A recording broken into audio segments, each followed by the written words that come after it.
নমস্কাৰ বন্ধু বান্ধৱীসকল, মই পঞ্চমী ৰবিদাস ডিব্ৰুগড় টিংখাঙৰ পৰা কৈছোঁ। আৰু মই এতিয়া বৰ্তমান ঘৰত নাই, ডিব্ৰুগড়ত। আপোনালোকে সকলোৱে গম পাইছে এইকেইদিনৰ ভিডিঅ'খিনি। তো মই আমাৰ গাঁৱৰে কিছু ব্যক্তিক কিছু কথা ক'ব বিচাৰিছোঁ মই ডিব্ৰুগড়ৰ পৰা। তো মই বৰ্তমান ঘৰত নাই, হয় মই ডিব্ৰুগড়ত আছোঁ, মই কাম কৰি আছোঁ। মই কাম এটাত জইনিং কৰিলোঁ আৰু কামটো মই কৰি আছোঁ, বৰ্তমান কৰি ভাল পাইছোঁ। আৰু মোৰ ঘৰৰ মানুহৰ লগত মোৰ কথা বতৰা চলি আছে। মোৰ হাজবেণ্ড, মোৰ ল'ৰা, যিহেতু মোৰ ল'ৰাৰ কথা আপোনালোকে জানেই, মৰাণত থাকে, মৰাণ নৱোদয়ত থাকে। আৰু মৰাণৰ নৱোদয়ৰ পৰা আমাৰ বেটাই পাছ মাষ্টৰৰ পৰাই হওক, ক্লাছ ফ্ৰেণ্ডৰ পৰাই হওক, বা নিজৰ ক্লাছমেটৰ পৰাই হওক, বা কোনোবা ছাৰৰ পৰা, বা কোনোবা অভিভাৱকৰ পৰা, বা কোনোবা গাৰ্জেনৰ পৰা ফোন কৰি মোৰ খা খবৰ লৈছে। আৰু আমি কনফাৰেঞ্চত মই আৰু মোৰ হাজবেণ্ড আৰু মোৰ যিহেতু ল'ৰা, আমি তিনিওজনে কথা পাতি আছোঁ। আৰু মই ভালে আছোঁ, কুশলে আছোঁ। মোৰ ল'ৰাই সকলো কথাখিনি জানে। তো তাৰ উপৰিঞ্চি মই কিছু ব্যক্তিক ক'ব বিচাৰিছোঁ, যিবিলাক ব্যক্তিয়ে ভাবিছে মই ক'ৰবাত পলাই গ'লোঁ, ক'ৰবাত কোনোবা মতা ধৰিলোঁ, ক'ৰবাত মই আঁতৰি আহিলোঁ। এইটো কেতিয়াও ভুলতো নেভাবিব, কাৰণ মই যেতিয়া আহিছোঁ তেতিয়া মই সকলোকে কৈ আহিছোঁ। মোৰ ঘৰৰ মানুহে জানে, মোৰ বৰ্জনাই জানে, মোৰ ল'ৰাই জানে, ক'বলৈ গ'লে মোৰ ক'বলৈ গ'লে দেউচাৰ্ছে জানে, আৰু মোৰ মানুহজনে জানে। আৰু তাৰ উপৰিঞ্চি মই কাৰোবাক ক'ব লাগে বুলি মই নেভাবোঁ। কিন্তু কিছু ব্যক্তি এনেকুৱা আছে, যিবিলাক ব্যক্তিয়ে সময় তেওঁলোকৰ বহুত সময় থাকে আনৰ কথা চিন্তা কৰিবলৈ, আনৰ কথা পাতিবলৈ, আৰু আনক দোষাৰোপ দি থাকিবৰ কাৰণে। গম পায়নে? তেওঁলোকৰ ওচৰত ইমানেই সময় আছে, তেওঁলোকৰ কোনো সময়ৰ অভাৱ নাই। কিন্তু আমাৰ কাৰণে সময়ৰ অভাৱ হৈ গৈছে। গম পায়নে আপোনালোকে? সময়ৰ অভাৱ হৈ গৈছে। সেইকাৰণে যিমান সোনকালে পাৰোঁ সিমান সোনকালে চেষ্টা কৰি যাতে ঘৰখন ধৰিয়ালমান আগুৱাই নিওঁ বুলি যত্ন কৰি ঘৰৰ পৰা অকণমান ওলাই আহিলোঁ, এটা কামত আহিলোঁ আৰু কাম কৰি আছোঁ ইয়াতে। তো তাতে কিছু ব্যক্তিৰ ভাগৰ মোৰ কামনি লাগিছে। গম পায়নে? ভাল যদি আপুনি কিবা এটা কৰিব যায়, তাত কোনোবাই কিবা নহয় কিবা এটা ক্ষতি কৰিব বিচাৰে। তো মই তেওঁলোকৰ কাৰণে কৈ দিছোঁ, মই ভালে আছোঁ, কুশলে আছোঁ। মই যাক তেনেকৈ ক'ব লাগে, মই সেইসকল ব্যক্তিক কৈ আহিছোঁ। তেওঁলোকে মোৰ বিষয়ে জানে আৰু মই কি কৰি আছোঁ সেইটো জানে। আৰু যিসকল ব্যক্তি মোৰ কামনি হৈছে, তেওঁলোকে মোৰ কথা ভাবি থাকিব পাৰে মই কি কৰিছোঁ, ক'ত আছোঁ আৰু ক'ত নাই। তো এতিয়া মই ভালে কুশলে আছোঁ, সেইকাৰণে জনাই দিলোঁ, ভিডিঅ' এটা দিলোঁ। আৰু এটা কথা হ'ল, যোৱাকালি হ'ল, তো যিহেতু আমাৰ ভাগিন বোৱাৰী ৰুমি ৰবিদাস, তাই ঘৰত নাথাকে। আৰু নথকাৰ কাৰণে মোৰ দেউচাৰ চকলীয়া হৈছিলে মোৰ মানুহজনৰ বাই। তো তেওঁক মই কেইদিনমানৰ কাৰণে লগ দিলোঁ, সং দিলোঁ, বেমাৰে আজাৰে চাই দিলোঁ, য'তে যাব লাগে লগ দিলোঁ। আৰু যি কামত হ'লেও লগ দিলোঁ, তেওঁ বাগানত পাত তুলিলোঁ, যি কৰিবলগীয়া আছে সকলো কামখিনি মই আৰু মোৰ হাজবেণ্ডে ভগাই মেলি কৰি দিলোঁ। তেওঁ কাপোৰে কানিয়ালৈকে ধুই দিলোঁ, সকলোখিনি কৰিলোঁ, সকলো কৰিলোঁ। আৰু কিছু ব্যক্তি এনেকুৱা আছে, সেইখিনি দেখি মোৰ কামনি এনেকুৱাকৈ মোৰ কামনি ধৰিলে, ৰুমিক ফোন কৰি মাতিলে, যে বোলে আমি তেওঁলোকৰ বাগান লৈছোঁ, তেওঁলোকৰ বস্তু পাতি লৈছোঁ, তেওঁলোকৰ ৰুমৰ দৰ্জা ভাঙিছোঁ, আৰু নক'বা আৰু আদি অসংখ্য। তো কালি আহিলে, আহি মেলি দুটকা দুধ পানী কাপানি বুলি কয় যে, দুটকা দুধ পানী কাপানি হৈ গ'ল। আৰু ওচৰতে এটা কথা আছে, গম পায়নে? কণা কোজা লেঙুৰা ভেঙুৰা সেইবিলাক মানুহক মানুহে কেতিয়াও বিশ্বাস কৰিব নালাগে। সেইবিলাক মানুহক যিমান আপুনি সহজ সৰল বুলি ভাবিব, সেইবিলাক মানুহ তিমানেই জটিল। তেওঁলোকে কথা বনোৱাত, তেওঁলোকে কথা শিকোৱাত, তেওঁলোকে লগোৱা যোজোৱা কৰাত একেবাৰে স্মাৰ্ট থাকে। গম পায়নে? ফোন কৰি হেনো মাতি হেনো কালি আহিলে।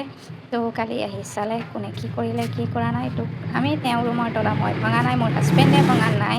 আৰু ভাঙিলে মোহনগৰ মানুহে ভাঙিলে, মোহনহঁতৰ ঘৰৰ মানুহে কাপোৰ কানিবিলাক নিলে, বয় বস্তুবিলাক নিলে, চৰু কেৰাহী আদি ইত্যাদিখিনিও নিলে। সেইখিনি যদি চাই সিহঁতক চাব পাৰে।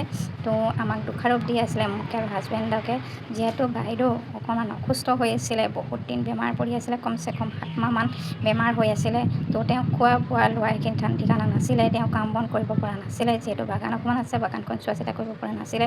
তাৰ কাৰণে মই আৰু মোৰ হাজবেণ্ডে কৰি দিছিলোঁ কামখিনি। আৰু তাৰ মাজে মাজে মই ভিডিঅ' আপোনালোকক দিছিলোঁ, নিশ্চয় আপোনালোকে গম পাইছে, যে য'তেই যাওঁ মই ফটো একপি হ'লেও মাৰোঁ, আৰু ভিডিঅ' এটা হ'লেও বনাই আপোনালোকক দিওঁ, আপোনালোকক দেখাওঁ।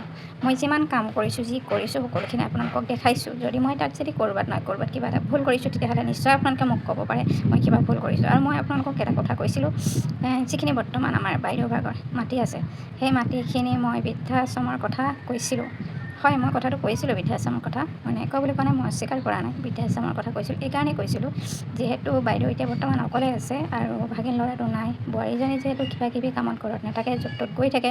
আৰু কেতিয়াবা নহয় কেতিয়াবা ভৱিষ্যতে তাই বেলেগৰ লগত বিয়াও হ'ব পাৰে। যদি বিয়া হৈছেও, তেতিয়াহ'লেও মই নাজানো, বিয়া হ'ব পাৰে, সেইটো কথাটো কাকো ধৰি ৰাখিব নোৱাৰে। যেনেধৰণে এতিয়া মই মোৰ ঘৰৰ পৰা আঁতৰি কাম কৰি আছোঁ, তাই কি কেনে কৰিছে, কি কৰা নাই, সেইটোতো মই নাজানো।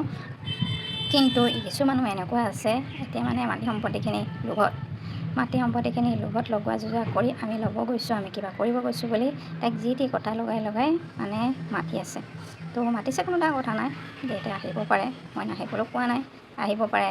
গাঁও হয়, ইয়াত বিয়া সোমাইছিলে, যিহেতু ভাগিনটোৰ লগত আছিলে, সংসাৰ কৰিছিলে, আহিব পাৰে, যাব পাৰে, য'ত ইচ্ছা ত'ত থাকিব পাৰে, যি কাম কৰিব পাৰে। কিন্তু সেইকাৰণে মই কৈছোঁ কথাখিনি, যিসকল ব্যক্তিয়ে মোক আৰু মোৰ মানুহজনক বিপদত পেলাবৰ কাৰণে অসংখ্য মানে ষড়যন্ত্ৰ কৰি আছে, চালনা কৰি আছে, কিবাকিবি কথা বতৰা ইহাত সিহাত ইটো সিটো কৰি আছে।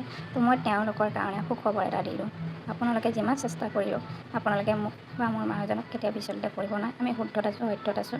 আৰু এইবিলাক কাম যিবিলাকৰ কথা কৈ আছে, এইবিলাক কেতিয়াও সঁচা নহয়। আপোনালোকে যি ভাবি ল'ব পাৰে। সেইকাৰণে মই আপোনালোকক কৈ দিছোঁ, আপোনালোকে যিমান চেষ্টা কৰিছে, যিমান অসৎ ৰাস্তা ল'ব, সিমান আপোনাৰ ঘৰতে ঘূৰি যাব। আপোনালোকে মনত ৰাখিব কথাষাৰ। যিহেতু মোহনৰ ঘৰৰ মানুহে ফোন কৰি মাতিছে বুলি কৈছে, ৰুমিক ফোন কৰি মাতিছে। মোহনৰ বায়েক মানে মনো বোলা এগৰাকী, যিগৰাকী বিয়া হৈছিলে আৰু ইয়াত বৰ্তমান আহি আছে, ল'ৰাই ছোৱালী ইয়াতে থাকে। আৰু মোহনৰ মাক তেওঁলোকে মানে আহি থাকে। আৰু তেওঁলোকে এষাৰ কথা কৈছিলে যে যিমান যি হ'লেও নহ'লেও হেনো আমাৰ দিদিৰ ভাগৰ সম্পত্তি অধিকাৰ তেওঁলোকে অধিকাৰী হেনো বোলে। তো কিমানখিনি সম্ভৱ সঁচা হ'ব, কিমানখিনি সম্ভৱ মানে ভুল হ'ব, কিমানখিনি সম্ভৱ তেওঁলোকে পাব নাপাব, সেইটোতো মই নাজানো বাৰু। সেইখিনি ভগৱানৰ লীলা খেলা হয়, কৰ্ম ধৰ্ম শুদ্ধ সত্য, সেইখিনি বিচাৰত যাব। তো বোলে তেওঁলোকে জোৰ জবৰদস্তিকৈ হ'লেও বোলে দুবিঘা মাটি কাঢ়ি মেলি হ'লেও ল'ব, যিকোনো প্ৰকাৰে হ'লেও ল'ব, মানে ইহাত ইটো সিটো কথা বতৰা কৰি হ'লেও ল'ব হেনো। তো সেই কথাষাৰ নিশ্চয় মই কোৱা নাছিলোঁ, মোহনৰ মাকে কৈছিলে। আৰু মোহনৰ ঘৰৰ মানুহে, মোহনে কৈছিলে, মোহনৰ বায়েকে কৈছিলে। আৰু মই সেইটো কৈছিলোঁ হয় যে বাইদেউ আজি আছে কালি নাই, ভৱিষ্যতে বাইদেউ সিহঁতৰ নাম নিচানটো একেবাৰে নাইকিয়া হৈ যাব বুলি, যে ইয়াতে এটা বৃদ্ধাশ্ৰমৰ ব্যৱস্থা কৰিব লাগে, য'ত ভৱিষ্যতলৈকে তাত কিছু ব্যক্তি মানে আৰামদায়ক বা কিছু সুবিধা পাব। যিহেতু তাত এটা জীৱন মানে জীয়াই থাকিবৰ কাৰণে কিছু মানুহে সকাহ পাব, সুবিধা পাব। বৃদ্ধা ব্যক্তিসকলক শুশ্ৰূষা কৰিলে নিশ্চয় কাৰোবাৰ নহয় কাৰোবাৰ উপকাৰ হ'ব, নামটো থাকি যাব। সেইবুলি কাৰণে মই কৈছিলোঁ কথাটো। কিন্তু কোৱাৰ কাৰণে মই এতিয়া বৰ্তমান ভুল, আৰু মই ভুল কৰিছোঁ নে শুদ্ধ কৰিছোঁ ৰাইজে ক'ব। মই মোৰ মাটি সম্পত্তিৰ বিষয়ে মই কোনো ধৰণে মোৰ লোভ নাই, মোক কোনো মাটি সম্পত্তি নালাগে। আৰু মোৰ প্ৰয়োজন হ'লে মই যিখিনি কৰিছোঁ সেইখিনিয়ে মোৰ কাৰণে যথেষ্ট হ'ব বুলি মই ভাবোঁ। মই যথেষ্ট হ'ব বুলি আশাও দিওঁ, কাৰণ মই এটা ল'ৰা তুলিছোঁ, তেনেকৈ তাক যেনেকৈ পোহপাল দিবলৈ যি ধৰণে মই চেষ্টা কৰিছোঁ, যদি এটা সময়ত কাৰণ সকলোৱে ধৈৰ্য আৰু সফলতা এদিন হ'লেও আহিবই, যদি মই ভালকৈ নিওঁ। যদি হয় তেতিয়াহ'লে মোক এইবিলাক কোনো প্ৰয়োজন নাই। মই সেইকাৰণে কৈছোঁ, মোক এইবিলাক কোনো ধৰণৰ প্ৰয়োজন নাই, আৰু মই এইবিলাক নিবিচাৰোঁ। মই মুঠতে অকল এইটোৱে বিচাৰোঁ, মানুহবিলাক ভালে থাকক, কুশলে থাকক। এইটো হয় যে মানুহখিনি নাম থাকিবৰ কাৰণে মই সেই কথাখিনি কৈছিলোঁ, আৰু মোক দিয়ক বুলি মই কোৱা নাছিলোঁ, আৰু মোক নেলাগেও পাৰিলে। যদি মই কৰি ল'ব পাৰোঁ বা মোৰ ল'ৰাই যদি কৰি ল'ব পাৰে, সেইখিনি কাৰোবাক দান দিবলগীয়া হ'লেও মই দিবৰ কাৰণে সাজু হৈ আছোঁ। তো এইখিনি কথা ক'লোঁ। আৰু যিসকল ব্যক্তিয়ে মূৰ ঘামাই আছে, যিসকল ব্যক্তিয়ে মোৰ মানুহজনৰ লগত মূৰ ঘামাই আছে, তহঁতৰ মূৰ তেনেকৈয়ে ঘূৰি থাকিব। সিহাত কৰি থাকি তহঁতৰ মাথা ঘিউবিলাক নাইকিয়া হ'ব, তহঁতৰ জ্ঞান বুদ্ধিবিলাক নাইকিয়া হ'ব। তহঁতি অন্ধকাৰত থাকিবি এটা সময়। তহঁতি আনক যিমান ভুল প্ৰতিবি নিজে পুতি মৰিবি বুলি কোৱা কথা এষাৰ আছে নহয়। তো ইয়াকে ক'লোঁ আজিলৈ। তো মই এইখিনি কোৱাৰ আঁৰতে নিশ্চয় আপোনালোকে কথাখিনি কি হ'ব পাৰে গম পাইছে, আৰু গম পাব। তো মই ইয়াত ভালে আছোঁ, কুশলে আছোঁ। মই কথা পাতি আছোঁ হাজবেণ্ডৰ লগত, মই ল'ৰাৰ লগত কথা পাতি আছোঁ। হাজবেণ্ডে মই কনফাৰেঞ্চত কথা পাতিছোঁ, ভিডিঅ' কলিঙত কথা পাতি আছোঁ, ভালে কুশলে আছোঁ, সিহঁতে ভালে কুশলে আছে। তো তাতকৈ বাহিৰে আৰু কি লাগে। যিসকল ব্যক্তি মূৰ ঘূৰাইছে, তো তেওঁলোকক ঘূৰাই থাকক। যিসকল ব্যক্তি আমাৰ কথা ভাবি মোৰ বিষ লাগিছে, বিষাই থাকক।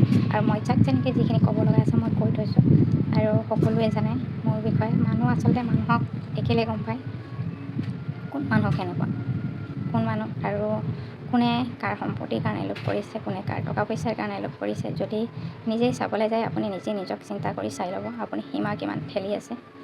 আৰু সীমাটো ঠেলা ব্যক্তিসকলকো কওঁ মই, আপোনালোকে সীমা ঠেলিছে, কিন্তু আপোনাৰ কেতিয়াবা বয়স যদি ঠেলা যায়, কি কৰিব আপুনি আনৰ মানে লাইফটো, আনৰ জীৱনটো বিষয়ে যদি আপুনি চিন্তা কৰিছে, আপোনাৰ জীৱনটোৰ বিষয়ে চিন্তা কৰাও নিশ্চয় ওপৰত এজন আছে, ওপৰৱালা ভগৱান। তেওঁ বিচাৰ কৰিব নহয় সময়ত, কোনে শুদ্ধ কৰিছে, কোনে ভুল কৰিছে, কোনে ভাল কৰিছে, কোনে বেয়া কৰিছে। মোৰ কিন্তু কোনো মাটি সম্পত্তিৰ প্ৰতি কোনো লোভ নাই, আৰু মোক নেলাগেও, মোৰ দৰকাৰো নাই। মোৰ নিজৰ কৰ্মৰ কাৰণে কামখিনি কৰি আছোঁ। মোক অকল কৰ্ম লাগে, মোৰ ল'ৰা ভৱিষ্যত লাগে, মোৰ মানুহজন কুশল মংগল লাগে, তাৰ কাৰণে কাম কৰি আছোঁ। তো সেইকাৰণে আজি এইখিনি কথা আপোনালোকক কৈ থ'লোঁ, আপোনালোকৰ ভালৰ কাৰণে। গম পায়নে, আপোনালোকে আমাৰ মোৰ বিশেষকৈ মোৰ পঞ্চমীৰ পিছত লাগি থাকি কোনো লাভ নাই। আপোনালোকে নিজৰ কথা চিন্তা কৰক, নিজৰ ঘৰখনৰ, নিজৰ ল'ৰা ছোৱালী, নিজৰ সা সম্পত্তিখিনিৰ কথা চিন্তা কৰক। আনৰ সা সম্পত্তিখিনিৰ কথা চিন্তা কৰি থাকি মাথাটো ঘূৰাই থাকি লাভ নাই। আপোনালোকে কি ভাবিছে নেকি যে মাটি সম্পত্তিখিনি আপোনালোকে পাই লওক, লৈ লওক, কোনো কথা নাই নহয়। এতিয়াচোন আপোনালোকে ল'ব পাৰে, কৰিব পাৰে। ৰুমিক মাতিবলগীয়া কি কথা আছে, ৰুমিক ফোন কৰিবলগীয়া কি কথা আছে? আপোনালোকে ইমান অধিকাৰ জন্মাই আপোনালোকে এইটো কৰিম সেইটো কৰিম বুলি ইমানখিনি ক'ব পাৰে, তেতিয়াহ'লে ৰুমিক নমতাকৈ, ৰুমিক নোকোৱাকৈ আপোনালোকে দখলদাৰী কৰিব পাৰিলে হয়। কিয় কৰিব পৰা নাই? মোৰ প্ৰশ্নটো উত্তৰ দিবচোন আপোনালোকে। কিয় কৰিব পৰা নাই? আপোনালোকে বহুত অধিকাৰ জন্মাইছে। সেই তেতিয়াচোন আপোনালোকে গেলা পচা আলু হ'ল। এতিয়া কি আপোনালোকক ভাল আলু হৈ দেখাব বিচাৰিছে, মিলিব বিচাৰিছে? গেলা পচা আলু হৈছিলে যে সেই সময়ত, এতিয়া কি আপোনালোকে দেখাব বিচাৰিছে, কি কৰিব বিচাৰিছে মোক ক'বচোন আপোনালোকে। মই ভালে আছোঁ, কুশলে আছোঁ। মই ভাল কাম এটা পালোঁ ভগৱানৰ কৃপাত আৰু কৰি আছোঁ। আৰু এইটো কাম মই কিমান কি কৰিব পাৰিম নোৱাৰিম এইটো মই ভগৱানৰ ওপৰত এৰি থৈছোঁ। আপোনালোকে কি কৰিছে নকৰিছে সেইটো আপোনালোকৰ নিজৰ কথাত চিন্তা কৰক। মোৰ কথা চিন্তা কৰি, মোৰ কথা লগুৱাই যোজা কৰি লাভ নাই, আৰু মোৰ কথা বেয়া চিন্তা কৰি লাভ নাই। মই ঠিকে আছোঁ, মই য'ত আছোঁ ঠিকে আছোঁ, মংগল আছোঁ। মোৰ মানুহজনৰ লগত মোৰ কথা পতা হৈ আছে। আমাৰ কোনো ধৰণৰ আপোনালোকে ভাবিব পাৰে মতানৈক্য হ'ল, ক'ৰবাত মই গ'লোঁ, কোনোবা মতা ধৰিলোঁ, সেইটো কেতিয়াও ভুলতো নাভাবিব। আৰু মোৰ মাইণ্ডত তেনেকুৱাখিনি নাই আপোনালোকৰ লিখা মানসিকতা। আপোনালোকে কৰিব পাৰে সেইখিনি, কিন্তু মই কৰিব নোৱাৰোঁ। মই এইবিলাক কৰিব নোৱাৰোঁ আৰু মই নকৰোঁ। তো আপোনালোকে যিখিনি কৰিছে তেতিয়াহ'লে মই কথাখিনি আজি জনাই দিলোঁ। মই কোনো ধৰণে কৰা নাই। মোক কোনো ধৰণৰ মাটি সম্পত্তি নালাগে, কোনো ধৰণে মোক টকা পইচাও নালাগে। মই য'ত আছোঁ তেনেকৈ আছোঁ, সুখী আছোঁ, শান্তিত আছোঁ। আৰু মোৰ মানুহজন আৰু মোৰ ল'ৰাটো ভালে কুশলে থকাটোৱে মই বিচাৰোঁ। ঠিক আছে, আজিলৈ ৰাখিছোঁ। ভিডিঅ'টো ইমানতে। মোৰ প্ৰিয় বন্ধু বান্ধৱীসকল, এই কথাখিনি আপোনালোকক সকলোকে কোৱাৰ দৰে তেওঁলোকক মই ক'বলৈ যত্ন কৰিলোঁ। তাৰ কাৰণে ভুল ভ্ৰান্তি হ'লে ক্ষমা কৰিব, আৰু আপোনালোকে ভুল শুদ্ধ চাই কমেণ্ট এটা দিবলৈ নাপাহৰিব। ঠিক আছে, আজিলৈ আহোঁ। ধন্যবাদ।